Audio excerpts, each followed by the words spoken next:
Union territories of Jammu and Kashmir and Ladakh were, are, and will always be an integral and inalienable part of India.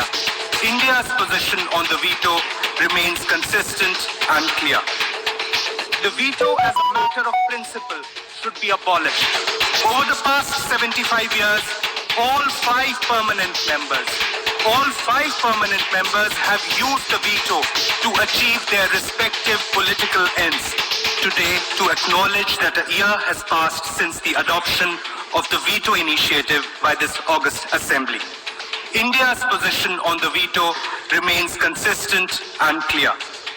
As we are all aware, back in the year 2008, the UN General Assembly, via its decision number 62/557, considered that all five aspects of UN Security Council reform, including on the question of the veto, would be decided in a comprehensive manner, and therefore no single cluster could be addressed in isolation. The veto resolution last year, though adopted by consensus, unfortunately reflected a piecemeal approach to UNSC reforms, highlighting one aspect while ignoring the root cause of the problem.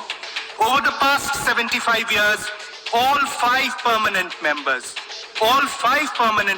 have used the veto to achieve their respective political ends. In this regard, let me flag what our African brothers and sisters have repeatedly stated in the intergovernmental negotiations on Security Council reform, and I quote, "The veto as a matter of principle should be abolished. However, as a matter of common justice, it should be extended to new permanent members so long as it continues to exist." Unquote. This privilege of using the veto has been vested to only five members.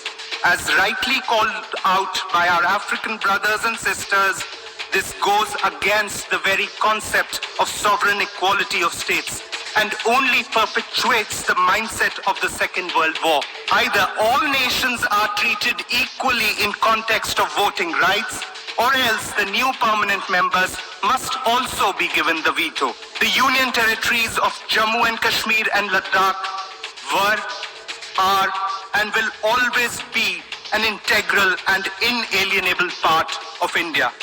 No amount of misinformation, rhetoric, or propaganda from any country can change